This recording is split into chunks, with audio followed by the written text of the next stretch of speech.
Berteman dengan teriknya matahari dan debu jalanan, inilah kerasnya hidup yang harus dijalani setiap hari oleh seorang ibu bersama kedua anaknya demi menyambung hidup mereka.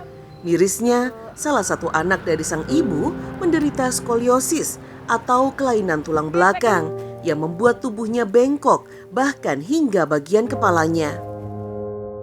Sobat Berbagi, inilah Nurani Aura, bocah mungil berusia 9 tahun yang sejak bayi harus menerima kenyataan pahit, terlahir dalam kondisi fisik yang tidak sempurna. Aura didiagnosa dokter menderita komplikasi penyakit skoliosis, cerebral palsy, dan gizi buruk yang menyebabkan tubuhnya tidak bisa berkembang dengan normal. Sobat Berbagi, perempuan parubaya ini adalah Wahyu Aryani, ibunda Aura dan Rizky. Sosok wanita hebat yang selalu kuat dan sabar menjalani sulitnya hidup dan cobaan besar dari Yang Maha Kuasa. Sobat Berbagi, ada sebuah pelajaran hidup yang begitu manis dan layak menjadi renungan dari kisah keluarga Ibu Wahyu ini. Segala kekurangan dan keterbatasan yang diterima bukanlah menjadi sebuah musibah, namun diterima dengan ikhlas dan dianggap sebagai sebuah anugerah dari Yang Maha Kuasa.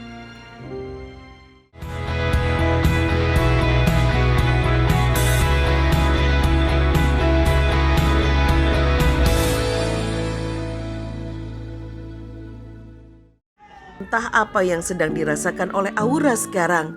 Suara tangisnya ini seolah menjadi satu-satunya tanda yang mampu dilakukan Aura saat dirinya merasakan atau menginginkan sesuatu dari sang ibu. Tangan, kaki, mulut, dan kepala Aura sama sekali tidak bisa berfungsi dengan normal.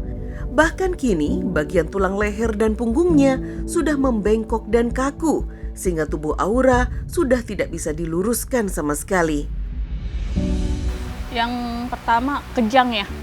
Kejang walaupun berapa detik itu membuat saya takutan. Karena kan kejang itu nyawa ya taruhannya. Makanya saya nggak boleh tinggal jauh-jauh dari Aura. Jadi Aura harus selalu ada yang nemenin. 9 tahun lalu, tepatnya saat sang ibu Wahyu Apriani sedang hamil 7 bulan, tiba-tiba ia jatuh sakit hingga mengalami koma beberapa hari di rumah sakit. Sampai akhirnya, dokter memutuskan untuk melakukan tindakan operasi untuk menyelamatkan ibu dan sang bayi. Dengan izin Yang Maha Kuasa, Wahyu dan jabang bayinya berhasil melewati masa kritis dan bertahan hidup. Namun, Bu Wahyu harus menerima kesedihan yang teramat dalam ketika mengetahui kondisi Aura terlahir dengan kondisi fisik yang tidak normal. Kesedihan Bu Wahyu semakin memuncak ketika sang suami dan keluarganya tidak mau menerima kondisi Aura dengan segala keterbatasannya. Hingga akhirnya sang suami pergi meninggalkan dirinya dan anak-anak. Pernah ya Mas, waktu saya kabarin Aura nangis terus gitu kan. Dia balas, kayak begini aja diomong gitu. Cuma saya sabarin aja. Dibilang sakit hati, ya sakit hati. Tapi saya lakuin agar perkembangan Aura lebih bagus.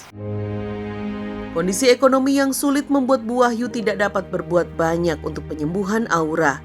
Bahkan untuk asupan makan setiap hari, Aura hanya diberi makanan seadanya, sehingga membuat Aura semakin kurus dan mengalami masalah gizi buruk.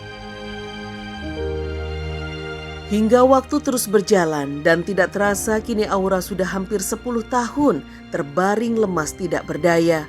Bu Wahyu berusaha ikhlas menerima Aura sebagai anugerah dan amanah dari Yang Maha Kuasa. Sebetulnya kepingin nangis ya Mas, mau gimana. Cuma saya tuh nggak bisa apa-apa gitu kan. Yang terpenting Aura terisi gitu kan. Ibu mana sih yang nggak mau memberi yang terbaik untuk anak, makanannya, kebutuhannya yang lain-lain. Menjadi single parent bagi kedua anaknya Rizky dan Aura bukanlah pilihan hidup yang mudah bagi Bu Wahyu. Jatuh bangun hingga terpuruk dalam titik terendah dalam hidupnya pun terpaksa dialaminya. Demi agar bisa terus menyambung kehidupan, Bu Wahyu rela bekerja keras siang dan malam agar kedua buah hatinya tidak sampai menangis kelaparan. Berbagai pekerjaan pun dilakukannya, mulai menjadi buruh cuci dan gosok pakaian, menjadi pelayan toko, hingga berjualan makanan keliling seperti yang saat ini masih dilakukannya.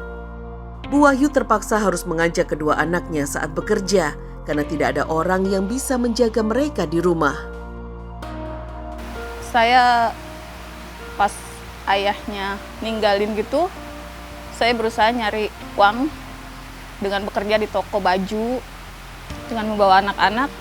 Alhamdulillah bosnya itu baik, diizinkan untuk bawa Aura. Pagi hari setelah selesai mengurus kebutuhan Aura, Bu Wahyu bergegas mempersiapkan bahan-bahan untuk membuat keripik pangsit yang akan dijualnya. Dibantu Rizky anak sulungnya, Bu Wahyu memulai dengan memotong kulit pangsit yang tadi dibelinya di pasar. Kulit pangsit dipotong kecil-kecil dengan aneka bentuk seperti kotak, segitiga, dan bentuk korek api. Meski sambil tetap menjaga dan menggendong Aura, Bu Wahyu begitu cekatan menyelesaikan pekerjaannya. Bahkan sambil menggoreng masakan, Aura tidak lepas dari gendongan sang ibu. Kulit pangsit mentah yang telah dipotong kecil kemudian digoreng dalam minyak panas hingga menjadi keripik.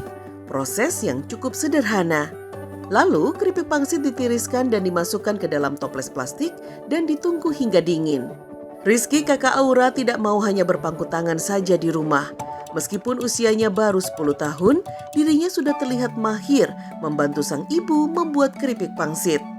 Dengan tangan kecilnya, Rizky memasukkan taburan bumbu aneka rasa ke dalam toples berisi keripik pangsit, lalu mengemasnya ke dalam plastik ukuran sedang, hingga semuanya habis dan siap dijual dengan harga Rp3.000 per satu bungkusnya.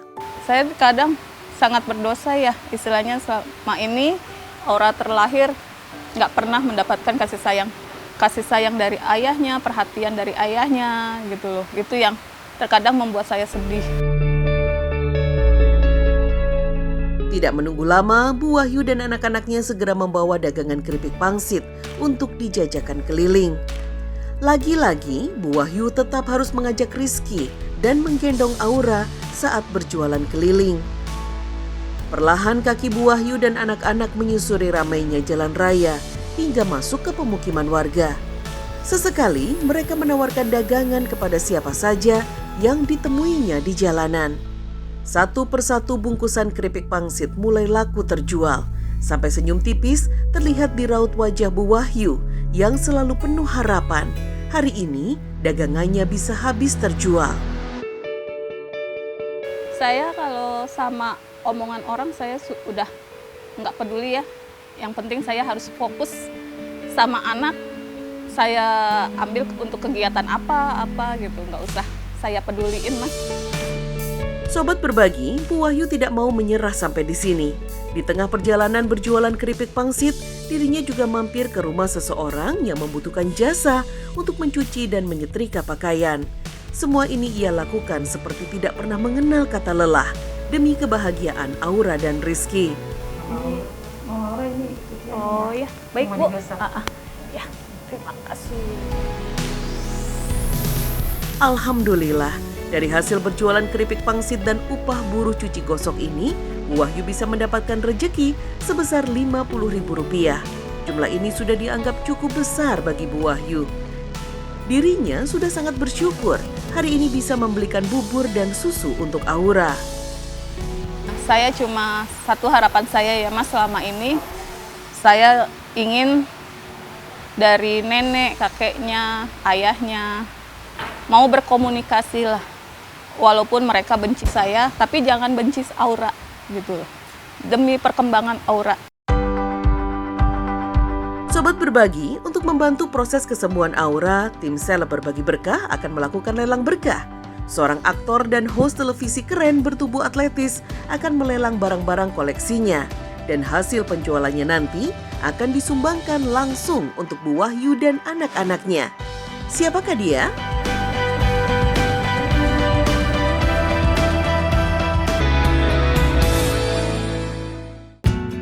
Wah, nampaknya ada yang nemuin bingkisan lebaran tuh. Atau jangan-jangan kiriman paket dari penggemar ya? Duh, jadi kepo nih ya sob. Apa sih isinya? Sobat Berbagi nih penasaran sama isi di dalam kardusnya kan? Apa penasaran sama orangnya nih? Atau apa dua-duanya? Ayo ngaku. Nah, isi kotaknya terjawab ya sob. Tinggal satu lagi nih. Siapa hayo si cowok keren bertubuh atletis ini?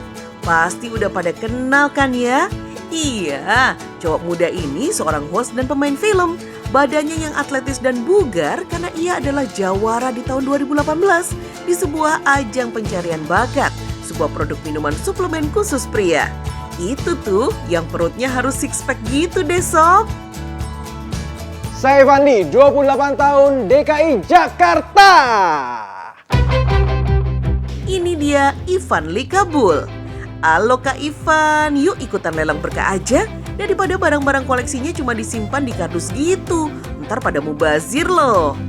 Ini tadi setelah yang dari box tadi tuh yang kukira barang isi mantan semua itu, ternyata ada barang-barang yang benar-benar buat aku tuh spesial dan berharga banget. Nih, satu. Ini sepatu benar-benar aku pakai waktu aku diumumkan sebagai juara salah satu kontes kesehatan pria tingkat nasional. Sobat Berbagi, ternyata barang-barang ini juga punya cerita mendalam buat Ivan Lee. Karena menjadi saksi bisu perjuangan Ivan merintis karirnya di dunia entertainment yang dibangun dengan susah payah. Ini adalah jersey futsal aku waktu aku kuliah. Tapi menurut aku ini jersey adalah spesial. Karena dulu waktu aku sekolah sebelum aku kuliah, keluarga aku tuh sempat dalam masa-masa yang goyang akibat krisis 98. Jadi aku baru tahu belakangan ternyata waktu aku sekolah itu dibiayai oleh kakak aku. Aduh. Ini benar-benar sangat emosional banget, terutama ini ya. Uang dia yang dia pakai dari kerja, itu dia pakai untuk sekolahin adiknya. Ini Lee ini bukan artinya bohong ya, bahasa Inggris Lee itu nama aku, Ivan Lee. Terus dari gitu aku sengaja pilih nomor 0. Kenapa nomor 0 ini? Ini benar-benar jadi saksi sejarah from zero to hero. Sobat Berbagi, Ivan Lee sudah berniat untuk melelang semua barang kesayangannya. Karena Ivan berharap ingin berbagi kekuatan dan berkah dari perjuangan hidup yang sudah dilaluinya. Oke, let's go. Siapkan handphone sobat sekarang juga ya. Proses lelang berkah akan segera dimulai. Kacamatanya ya. Nih, ini kacamatanya. Ini keren banget. Nih kalau aku pakai nih. Alright.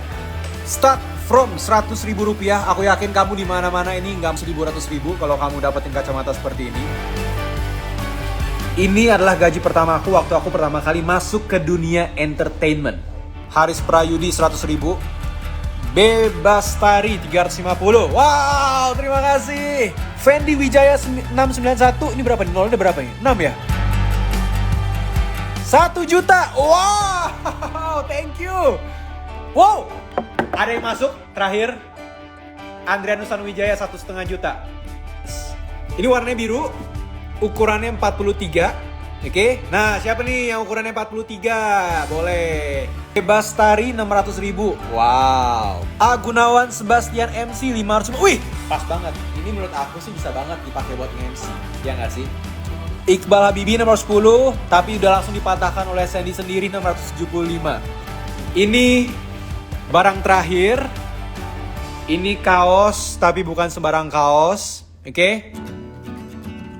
Nah, ini adalah kaos futsal aku. Sida Butar 300, Kak M Sahrul 300.000, Immanuel Ryan 350. Wow, thank you. Sida Butar 400. Masya Allah, Alhamdulillah banget Sobat Berbagi. Gak nyangka banget ya. Ternyata antusiasme Sobat Berbagi begitu luar biasa. Rame banget tadi proses lelangnya. Terima kasih banyak ya. Dan dari sekian banyak yang sudah ikutan menawar barang-barang yang dilelang Ivan Lee, maka kami tim Seleb Berbagi Berkah memutuskan dengan segala pertimbangan yang matang, nama-nama berikut ini yang beruntung menjadi pemenang lelangnya. Sekali lagi selamat dan terima kasih ya buat Sobat Berbagi atas donasinya. Insya Allah ini akan berkah buat kita semua. Sobat Berbagi, hari ini Ivan Lee sengaja menunggu Bu Wahyu dan anak-anaknya yang biasanya akan melewati jalan ini sambil berjualan keripik pangsit. Gayung pun bersambut. Alhamdulillah, setelah Ivan menunggu cukup lama, akhirnya bisa bertemu dengan Bu Wahyu dan kedua anaknya. Halo, keripik apa ini Bu dijual? Keripik pangsit, Mas. Keripik pangsit ini ya? Ya. Ini rasa apa? Ini yang rasa ayam bakar. Bakar. Kalau yang ini balado. Ini balado. Ah, Ini pas banget loh, ini balado. balado pedas manis. Ini stoknya dengan segini. Iya. Bu Wahyu belum menyadari jika orang yang memanggilnya ini adalah Ivan Lee. Bu Wahyu hanya terlihat gembira ketika Ivan mau memborong semua keripik pangsitnya, termasuk yang masih ada di rumah. Belum sampai di rumah Bu Wahyu, Ivan Lee sudah terlihat begitu sedih. Ia tidak kuasa ketika melihat kondisi Aura. Ivan tidak kuasa membendung air matanya hingga menangis terseduh ketika sampai di depan rumah Bu Wahyu. Kalau boleh tahu, Aura kenapa Bu? Ini dia dari lahir cerebral palsy kalau dokter bilang, lumpuh otak. Sambil menahan derayan air matanya, Ivan tidak henti-hentinya melihat tubuh Aura dengan kondisi tulang tubuhnya yang membengkok. Ivan tidak bisa membayangkan bagaimana sakit yang dirasakan bocah perempuan ini. Saya pas ngontrak rumah, itu kita ditinggalin gitu aja selama 4 tahun. Sampai sekarang pun juga nggak ngasih nafkah. Melihat perjuangan seorang ibu yang dengan sabar merawat putri kecilnya, seketika Ivan sudah tidak lagi mampu menutupi kesedihannya, hingga Bu Wahyu pun ikut berderai air mata. Ivan tidak menyangka jika selama ini Bu Wahyu berjuang sendirian untuk menghidupi kedua anaknya dan harus melewati masa-masa sulit setelah ditinggalkan sang suami. So, apa aja aku terima, yang penting. Tidak tahan mendengar kisah pilu yang dialami Bu Wahyu dan kedua anaknya, Ivan semakin yakin jika harus membantu meringankan beban yang ditanggung Bu Wahyu selama ini. Ada sedikit uang. Ya Allah. Ini tolong diterima ya Bu. Tapi ini bisa membantu dan meringankan apa yang mungkin tertunda selama ini, terutama pengobatan Aura. Allah, terima kasih banyak. Bahagia, terharu, dan tidak menyangka. Itulah yang dirasakan Bu Wahyu ketika Ivan menyerahkan sejumlah uang kepadanya. Hanya air mata yang sanggup mewakili perasaan Bu Wahyu saat ini. Buat Kak Rizky dan juga Aura nih. Tidak sampai di sini saja sobat. Ivan Lee masih punya banyak kejutan bahagia untuk Bu Wahyu dan anak-anaknya. Ivan sengaja mengajak Bu Wahyu, Aura, dan Rizky ke sebuah tempat yang selama ini hanya menjadi angan-angan mereka semata. Ivan Lee ternyata mengajak Bu Wahyu dan kedua anaknya untuk makan dan bersantai di sebuah restoran hotel berbintang. Ivan ingin membuat Bu Wahyu dan anak-anaknya sejenak melepaskan beban dan kesedihan hidup mereka selama ini. Sobat berbagi, dan inilah puncak kado istimewa yang sudah dipersiapkan Ivan Lee. Jadi gini Bu Wahyu, aku juga nggak tahu nih tiba-tiba ada satu keajaiban yang terjadi karena ada beberapa orang lagi dari Indonesia bahkan dari Singapura yang secara khusus itu mengontak aku Ya Mas. titip sesuatu untuk Ibu Wahyu juga. Masya Allah. Dan ini ada sedikit titipan lagi untuk Ibu. Ya Allah. Ini dengan segala kerendahan hati, tolong diterima ya Bu. Iya. Ini buat Ibu Iya. dan semoga ini bisa membantu apa yang jadi kebutuhan Ibu. Alhamdulillah ya Allah. Bu Wahyu Terima kasih benar-benar tidak menyangka. Ternyata justru orang lain yang peduli dan sayang pada Aura. Bu Wahyu tidak bisa berkata-kata lagi selain mengucapkan syukur kepada Allah Subhanahu wa Ta'ala atas terkabulnya doa-doanya selama ini. Seperti mimpi ya. Alhamdulillah banyak orang yang sangat peduli sama Aura. Senyum puas bahagia juga terpancar di wajah Ivanli. Dirinya begitu senang akhirnya bisa melihat Bu Wahyu dan anaknya tersenyum lepas hari ini bersamanya. Alhamdulillahirobbil alamin, sobat berbagi. Semoga kita senantiasa diberikan nikmat dan berkah dari Allah Subhanahu wa Ta'ala, sehingga kita bisa terus berbagi dan membantu saudara-saudara kita yang membutuhkan. Karena kepedulian kita menjadi kekuatan terbesar bagi mereka yang sedang berjuang untuk hidup. Sela berbagi berkah, karena berbagi itu tidak akan pernah merugi. Wassalamualaikum warahmatullahi wabarakatuh.